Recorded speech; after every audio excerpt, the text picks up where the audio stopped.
Antoky ny fahalavorarian'ny fahalalana ny fananana tontolo iainana mirindra ka dia nosafidiana manokana ny teo amin'ny tokontanin'ny EPP ao Ambodiakondro Ambohijanaka ao nanantanterahana ilay Fambolen Kazo fihinam-bo niarahan'ny tompon'andraikitra teo anivon'ny kaominina atao antoerana sy ny Club Soroptimist Mandrosoa izay etsika izay.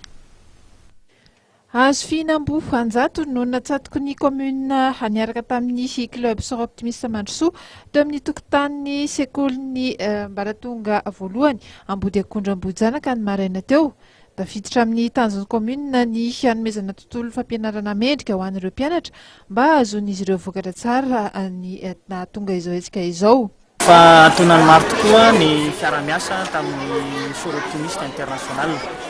Misy tamin'ny telo taona lasa zay ny fanomezana zareo toerana fanadiovana tanana na lavinain zany ho an'ny EPP Ambohijanaka izay nahafahan'ireo mpianatra miisa 700 any ho any nampiasaina rehefa indrindra avy any amin'ny toeram-pitiovana izy ireo.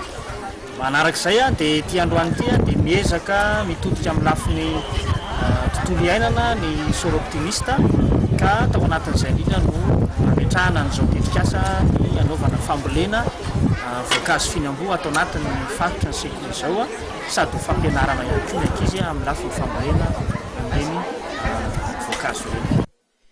Karazan-kazo toy ny akondro, ny papay, ny goavy izay natotry ny Club Soroptimist Mandrosoa no natsatoka tamin'ity fotoana ity. Taoriana fotoana dia nozarana vato mamy sy chocolat moa ireo mpianatra teo anivon'ity sekoly fanabeazana fototra Ambodiakondro Ambohijanaka ity.